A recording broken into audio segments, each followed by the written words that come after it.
So, welcome to Saturday Mindfulness Program.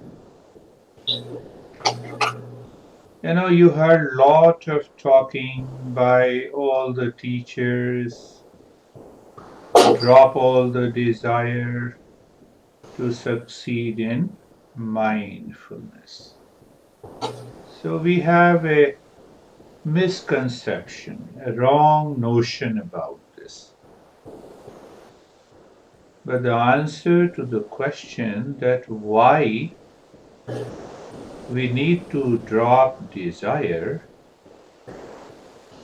to succeed in meditation or mindfulness. Every literature, every master talks about it. So, this is basically a kind of inner orientation of the mind. And you need to contemplate this principle again and again to keep your mind clear, and then you can succeed in any meditation. Any meditation. That's not an issue. Any meditation. So first thing to understand what we are doing in meditation. Every master says that meditation or mindfulness aims at knowledge of reality, knowledge of my true nature. Or we can simply say knowledge of pure consciousness. Why we use the word pure consciousness? Then it is not an awareness. It is not an objective reality. It is subjective reality.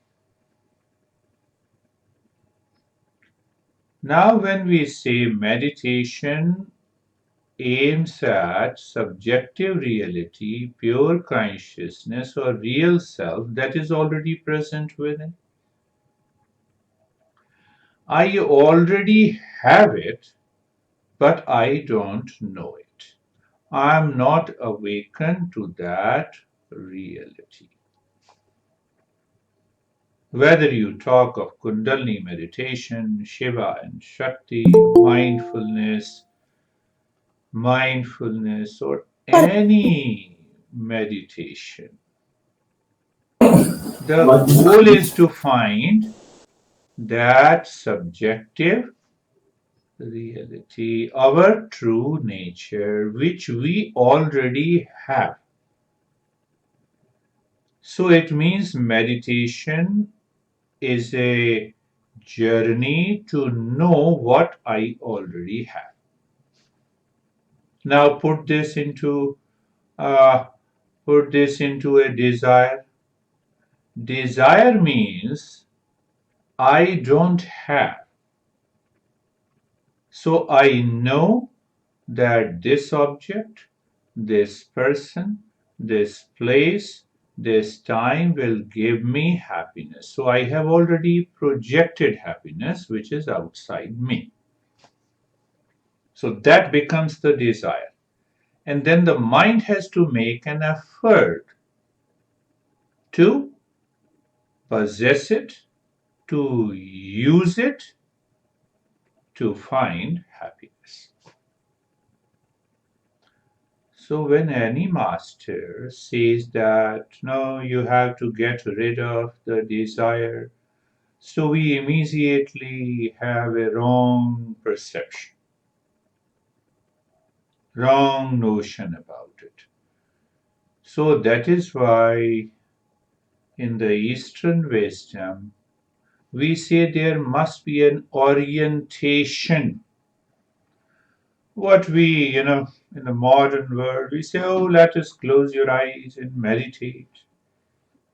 As if you are doing a master's degree, so let us close your eyes and now you are fit for the master's degree. No. The university invites you for orientation. They say, here is the classroom, here is the curriculum, Here are the number of periods that you need to attend per week, and here is the pass percentage and the grading, otherwise you will fail. Same thing applies. But we never go for orientation in meditation or mindfulness. So we have a wrong perception. We have a wrong perception. How can one leave the desire? We are talking of what we already have. And I want to reveal that real self in me. So now see the first orientation. So now we are very clear. It is not desire fulfillment, it is self fulfillment. Second thing, the mind need not to go outside to pick up an object and project happiness, and then we start working on it, and we continue to work throughout our life, and peace and happiness never comes because the mind is projecting peace and happiness. That is why it has to make an effort. See that. You have to contemplate, reflect on it. What is meditation? To know my true nature, where it is located deep inside. So, what is the meaning of deep inside? It is behind and beyond the mind. What is that in modern terminology? It is the state of the pure consciousness. And that pure consciousness is beyond and behind the mind.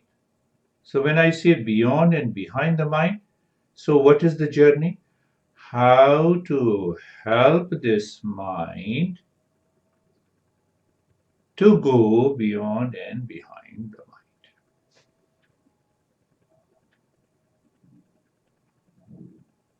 So it means the Eastern wisdom is an instrument of knowledge that helps us to go beyond and behind the mind, and we enter into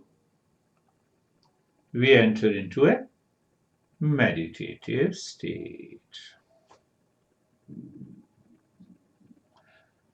So the orientation through the knowledge coming from the Eastern wisdom. The way I talked about when you enroll in your master's degree, the first, let's have an orientation today. So you are aware of what needs to be done, what need not to be done in the journey of mindfulness rather than creating its own ideas and concept and thinking. No, it one has to follow. Any knowledge, one has to follow in that. Not going deeper, but there are, I would say, 9 plus 3, 12 or 13 steps of orientation. A couple of them. Ask the mind, how do you relax? How do you calm down? Do you relax because of your physiological changes or the mind going within, leaving all the objects of the desire?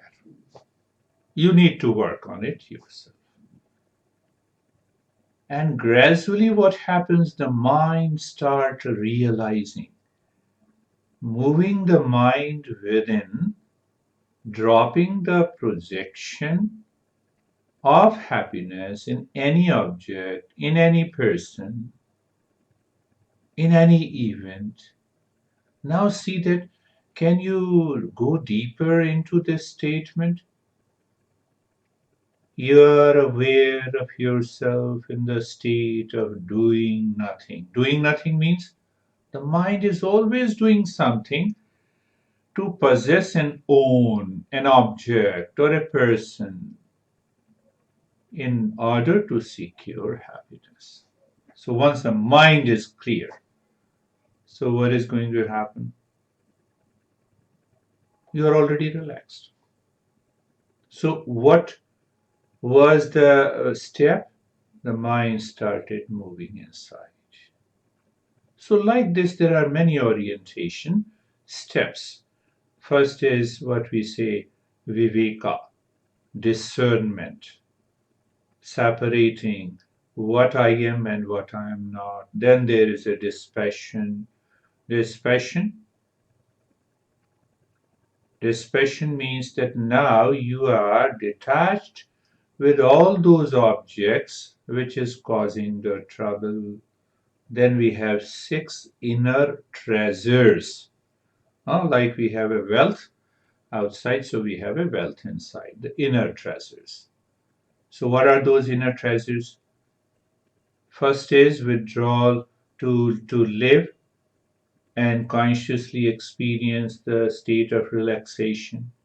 Second is withdrawal of the mind from outside in order to reach to a state where the mind feels there is no desire fulfillment. The third is a wonderful step. It is known as uparati. Uparati. The mind experiences the state of inner calm and the poise independent of anything. These are the three. You see, look at the steps. There are other three steps. So once we follow all those steps, mindfulness and meditation becomes a play and a fun in life. Then you live in meditation. Then what happens? The time comes you don't chase meditation or mindfulness. It is just the reverse. The meditation and mindfulness goes everywhere where you go, where you live, where you think, where you speak. That is the